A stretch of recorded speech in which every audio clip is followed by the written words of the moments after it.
Le programme que vous allez voir comprend des cascades réalisées par des riders confirmés. N'essayez en aucun cas de les reproduire sans l'entraînement adéquat. Durant toute l'émission, vous pouvez vous abonner en cliquant sur le logo en bas à droite de votre écran. N'hésitez pas à dire ce que vous pensez de ce programme en commentaire. Merci. Bon visionnage.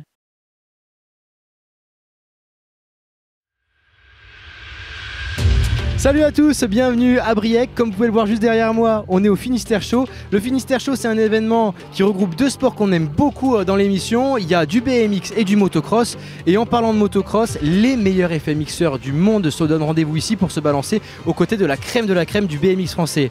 Avant d'en prendre plein les yeux, je vous souhaite à tous la bienvenue dans l'immersion freestyle.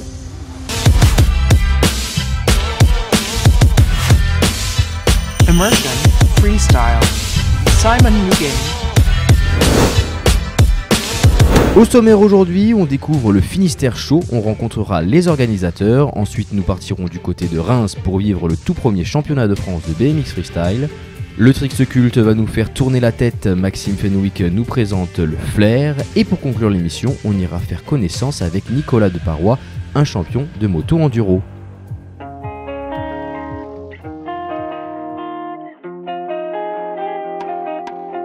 Salut Seb, on est sur le Finistère Show. Est-ce que tu peux nous présenter l'événement ? En fait, c'est une compétition d'action sport, enfin de sport d'action, pardon, BMX Dirt et Freestyle Motocross, avec du BMX Flat pour l'instant en démo, qu'on pourrait passer en compétition à l'avenir. Donc ça, c'est vraiment notre cœur de métier. Et puis après, on essaye d'embellir, on va dire, autour, d'avoir des bonnes animations, des beaux shops, de la bonne musique, des espaces un peu chill, de pouvoir essayer des motos, voilà, plein d'animations autour. Mais notre cœur de métier, c'est quand même le sport d'action et surtout très important sur la terre. Mais justement, j'avais une question par rapport à ça, parce que de plus en plus de contests ou de démonstrations, on voit que les pilotes en moto ou même en BMX, ils font les démos et les contests sur maintenant des airbags. Alors en fait, nous, c'est vrai qu'on fait le choix d'avoir que de la terre. On n'a pas de résille, pas d'airbag, pas de réception en mousse ou gonflable, parce qu'on veut coller vraiment le plus possible à une compétition internationale comme les X Games par exemple. Et donc chacun fait les choix qu'il veut. C'est plus dangereux, faut être plus précis, mais voilà, pour les très très gros athlètes, je pense qu'ils préfèrent quand même rider sur la terre. Justement, qui sont les riders qui sont ici ? Parce qu'on sait qu'on a les meilleurs mondiaux, mais qui sont les riders qui sont présents ici sur les démos ? Là je suis un peu fatigué, j'ai peut-être plus tous les noms en tête, mais c'est vrai qu'on a quand même plutôt les médaillés d'or X Games. On a tous les tops français, quelques étrangers en BMX Dirt aussi. Idem en flat aussi en démo. Céline, voilà, une fille en plus qu'on a rajouté. Alex Jumelin. Je pense qu'on a vraiment un plateau assez étoffé et top niveau. Mais pareil, l'avenir c'est le meilleur possible. Donc on va travailler pour avoir vraiment les meilleurs année après année.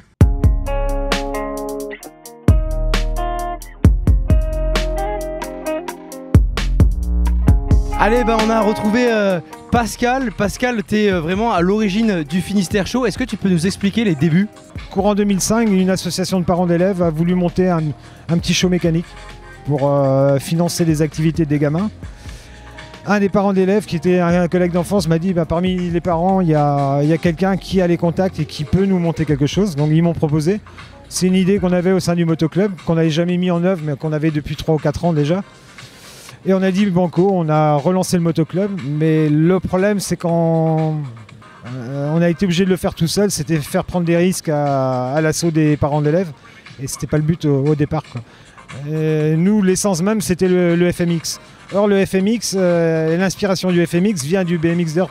Et fin 2007, après l'édition, on s'est orienté vers le BMX Dirt. Et donc on a créé le Finistère Show. La 13e édition, quand tu la vois de l'événement, qu'est-ce que tu ressens ? Je ressens plus grand chose, c'est quelque chose qu'on travaille dessus toute l'année. On a nos activités professionnelles.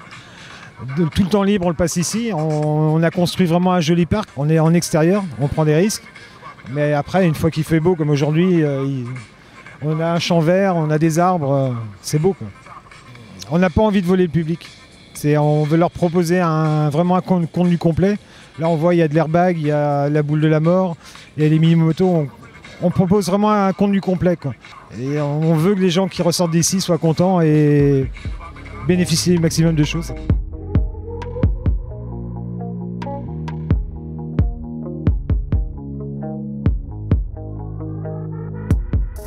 Salut Simon, alors du coup ouais, on va parler des bécanes. Ce que je disais ce matin, c'est que le pilote, quand il se déplace à l'étranger, il doit amener toutes ses pièces, tous ses accessoires pour pouvoir avoir la même machine que celle qu'il a chez lui en entraînement. Mais bon, quand c'est à l'autre bout de la planète, il faut venir avec des sacs et c'est assez lourd. On va aller regarder ça. Voilà, la machine d'Adam Jones. Donc il est venu ce matin principalement avec son guidon et sur le guidon, il a des leviers à super flip. Alors peut-être que vous connaissez le principe, hein. Lorsque l'on tourne la tête à l'envers en backflip et que l'on envoie la moto vient se bloquer sur les avant-bras et à la force et la ceinture abdominale, et on doit revenir sur la machine. Et après, les accessoires qu'on a besoin lorsqu'on va à l'étranger, primordial de venir avec son seating. Le seating, c'est quoi? Les suspensions, les tubes de fourche. Il vient avec son thé de fourche parce qu'il a son propre amortisseur de direction, ici. Alors le principe, c'est de durcir le guidon. Lorsqu'on lâche les mains en l'air ou l'on fait une figure où la machine n'est plus entre les jambes, on a besoin de garder la stabilité, donc on durcit la direction. Il est venu avec des accessoires, comme ici, vous voyez, il veut caler son pied en dessous, c'est pas d'origine, ça c'est à lui. Et ça devient simple de tout lâcher. Sécurité, safe, les mecs réfléchissent. Après, on vient avec sa boucle arrière, sa boîte à air, ses plastiques, son kit déco. Je le disais aussi ce matin, on peut changer sa couronne. On peut changer, il y en a qui changent leur pot d'échappement. Du coup, on a au moins 23 kg de bagages uniquement pour la machine, plus les affaires qui sont les casques, les bottes.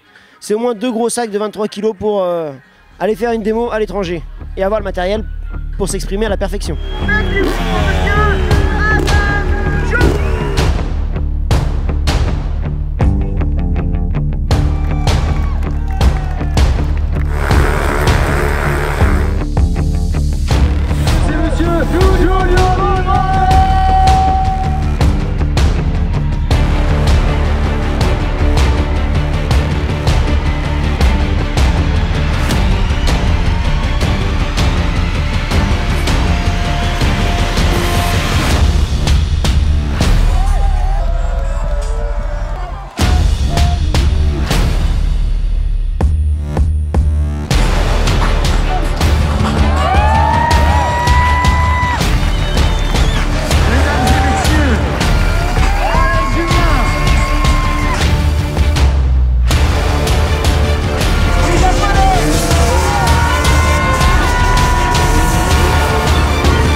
En 2020, en fait, j'allais dire, j'espère qu'on va faire mieux. On va travailler pour faire mieux. Les athlètes sont des compétiteurs. Tous les acteurs qui ont travaillé ce week-end sont des gens positifs, compétiteurs aussi. Nous, en tant que promoteurs, on va essayer de faire mieux. Donc on va beaucoup travailler pour essayer de faire mieux.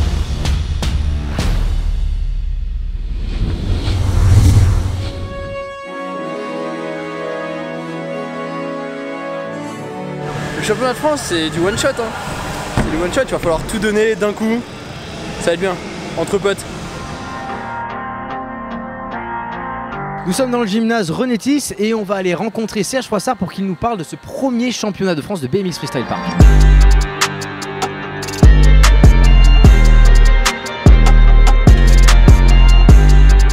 Aujourd'hui, c'est un peu spécial puisqu'on est en championnat de France et c'est spécial parce que c'est la première fois. Oui, c'est la première fois qu'il y a un vrai championnat de France officiel avec une remise de maillot tricolore dans les catégories pro, féminines et masculines. Et comment ça se passe le championnat de France? Donc là, un format un peu particulier dans le sens où il n'y aura pas des demi-finales finales. Donc ça, dans toutes les catégories, ça sera un contest sec. Et ce qu'on ressent un petit peu chez tous les participants, c'est qu'avec cette remise de maillot, cette officialisation, et avec cette symbolique, en fait, on sent un peu de pression monter chez tous les riders qui sont compés entre eux, mais le sport, c'est le sport, et je crois que tout le monde va avoir envie de repartir avec ce beau maillot bleu, blanc, rouge. Ce championnat de France, il arrive en 2019, un an juste avant les Olympiades. Est-ce que ça a un rapport? Ça a un petit rapport, on va dire. La qualif olympique, elle est assez complexe. Elle a déjà commencé, puisqu'elle a commencé au mois de novembre l'année dernière. Ça fait un an qu'elle a commencé. Et on va dire que selon l'importance des contests officiels, on va avoir des points la nation va gagner des points. Alors les championnats nationaux, les C1, c'est ce qui rapporte un peu moins de points, mais c'est les 3 meilleurs C1 pendant toute la durée de la qualification olympique qui vont rentrer dans le système, et ainsi de suite.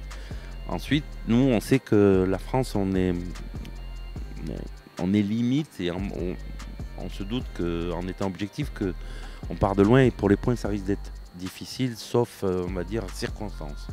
Néanmoins, il y a 2 places qui vont être en jeu uniquement sur le championnat du monde 2019.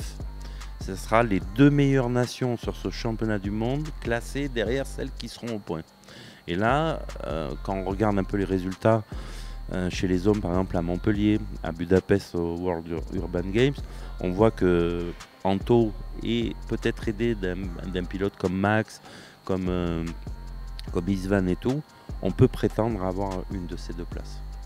On va se reconcentrer sur le championnat de France puisque les riders vont rouler dans quelques secondes, donc on va aller voir ça, Sergio. Bah bien sûr, juste pour le plaisir. Hein.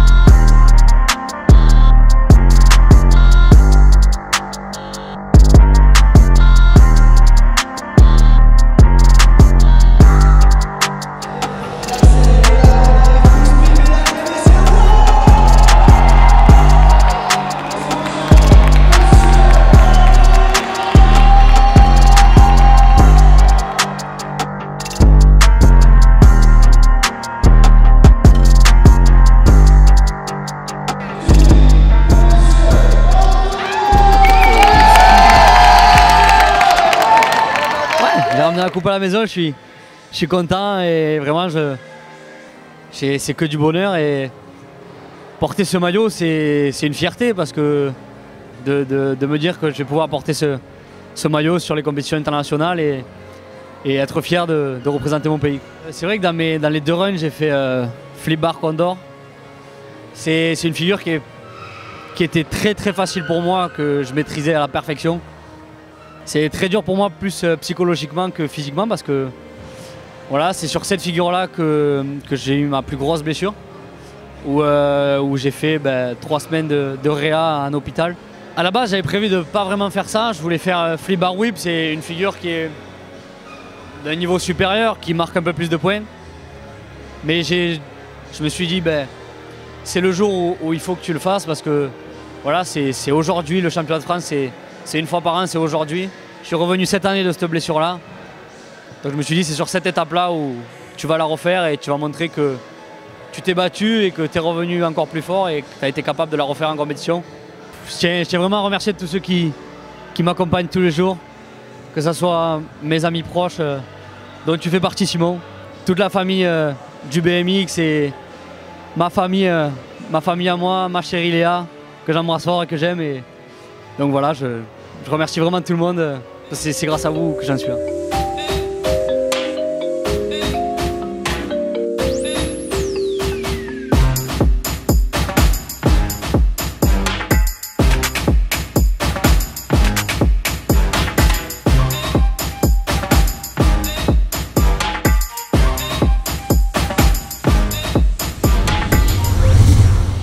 Nous, on va retrouver Maxime Fenwick pour le Trix Occulte.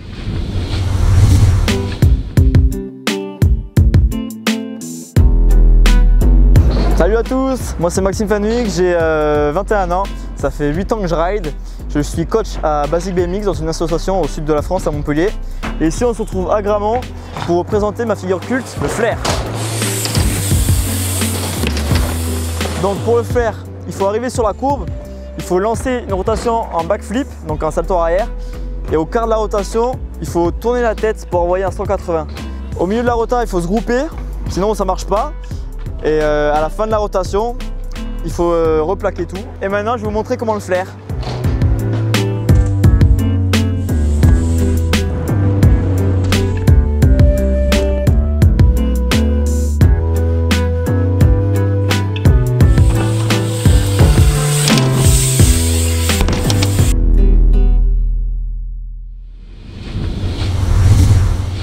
On part maintenant dans le sud de la France pour faire la connaissance de Nicolas Deparoy, un pilote en moto enduro.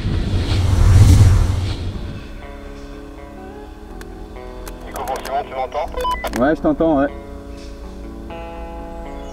Ok, t'es prêt? Ouais. 3.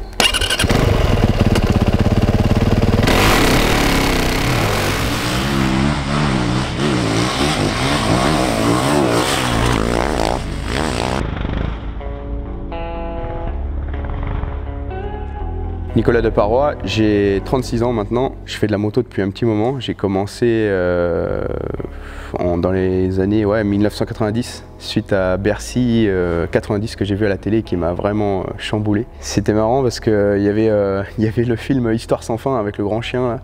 Là. On attendait ça, moi j'étais dans le canapé, je commençais à m'endormir. Puis d'un seul coup il y a eu Formule Sport, Roger Zabel, Supercross de Bercy. Et là, poum, ça a fait vraiment le déclic. Mon père était passionné quand même à la base. Et quand j'ai vu ça, et de là je suis parti, première course à Thomer-Lassogne qui était mon motoclub. Et là, poum, direct, j'étais dedans, compétiteur, et je lâchais rien jusqu'au bout. C'était tous les mercredis, tous les samedis, tous les dimanches. Et 10 ans après, je me suis retrouvé à Bercy. Et puis de là, j'ai pris une autre tournure, je suis parti en équipe de France d'enduro. J'ai fait 11 ans le championnat du monde. 2 fois champion du monde par équipe, 1 fois champion d'Europe, et puis c'est parti comme ça, quoi.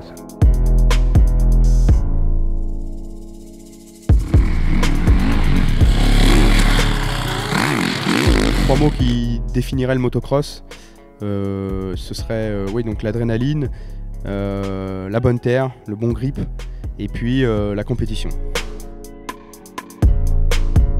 Une session parfaite, c'est un beau terrain, une belle météo, de la bonne terre, bien arrosée, bien griffée, et des belles ornières, des beaux amortis, ça c'est des belles choses.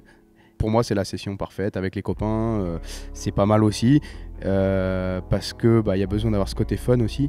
Après un bon souvenir, c'est les victoires aux ISDE, aux 6 jours. Où là à chaque fois c'est quelque chose qui se vit par équipe, c'est des moments forts quand même parce qu'on est 6 jours en compétition, même si aujourd'hui mon travail d'éducateur moto me prend beaucoup de temps et me permet pas de m'entraîner comme je voudrais, mais j'ai cette chance de quand même pouvoir faire ce que j'aime, de pouvoir rouler et de pouvoir faire ce championnat de France de cross-country qui est une discipline pour moi qui me va bien. Quand j'ouvre le gaz à fond, c'est une sacrée sensation, surtout sur ma 450e, où là je suis vraiment pendu au guidon. On prend pas des jets, mais en 2 mètres, la moto elle nous envoie à l'autre bout du monde. Donc là il faut bien s'accrocher et bien rester solide au guidon, quoi.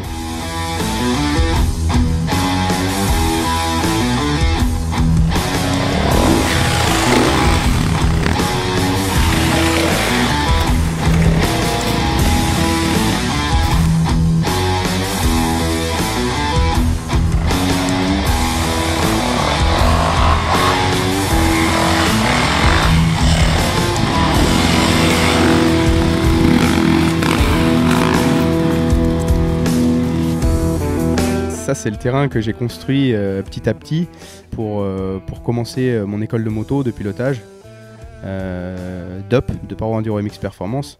Et j'ai développé le site pour moi de la meilleure des manières pour arriver à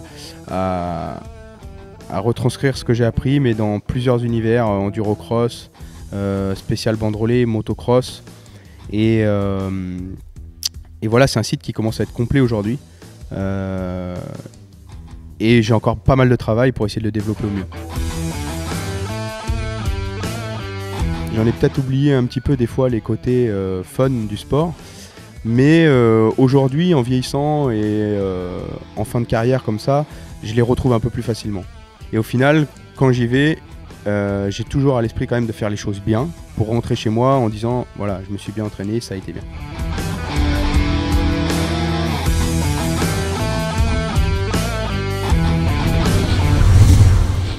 Et voilà, Immersion Freestyle, c'est terminé pour aujourd'hui. J'espère que vous avez passé un bon moment en notre compagnie. On vous invite vivement à venir vous rendre au Finistère Show pour en prendre plein les yeux. Je vous invite aussi à nous suivre sur Instagram et Facebook. Bon, moi je vous laisse, on se retrouve très vite pour un nouveau numéro. Et en attendant, n'oubliez pas, si vous allez rider, sortez casqué. Salut tout le monde, ciao ciao.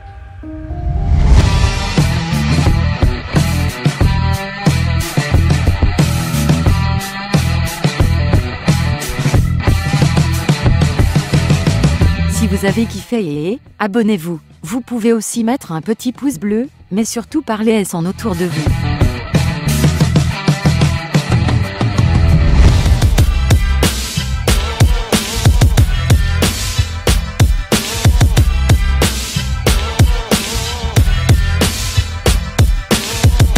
Paper From Production.